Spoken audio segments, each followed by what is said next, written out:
भरोसा जरूर जताया है और इस तरह का भरोसा तो पहले भी जताया जा चुका है। लेकिन वाकई में सबसे गौर करने वाली बात यह है अनुराग की, देखिए ज्योतिरादित्य सिंधिया ने तो वो नारा दिया था कि अगर जनता की सेवा की आवाज़ सरकार नहीं सुनेगी तो वो सड़क पर उतर जाएंगे, और शिक्षकों के बीच में ही ये बात कही थी। जब सड़क पर उतरे तो सरकार भी गिरा दी, ये बात भी सही है। लेकिन जब से सरकार में शामिल होकर सरकार आई है तब से शिक्षकों की मांगों पर ध्यान नहीं दिया गया और ना ही वो मांगे पूरी हुई। अब इनके सामने एक बहुत बड़ा अवसर है। की देवी के आगे अभी विधानसभा का उपचुनाव है और वो उपचुनाव उनको कहीं ना कहीं प्राथमिक तौर पर नजर आ रहा है।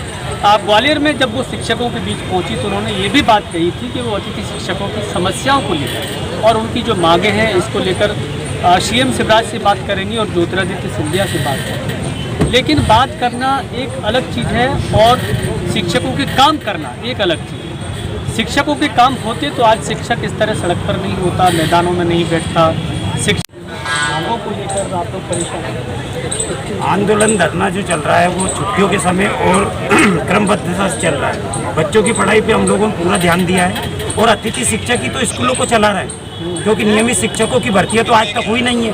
पूरे 90% व्यवस्था अतिथि शिक्षकों ने संभाल रखी है और बच्चों के 90% से 100% तक के परिणाम अतिथि शिक्षकों की बदौलत आते हैं। तो हम ही लोगों की मेहनत है, लेकिन हम ही लोगों को नकार रही है सरकार।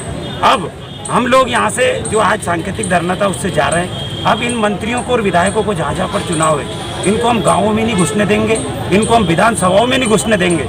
ये नक्सलवाद पैदा कर रहे हैं मध्य प्रदेश में। पहले नक्सलवाद होता क्या था? शिक्षित लोग जिनकी अवहेलना होती थी, जिनकी सरकार नहीं सुनती थी, वो नक्सलवाद बनता था। छत्तीसगढ़ में यही नक्सलवाद पैदा हुआ। हाँ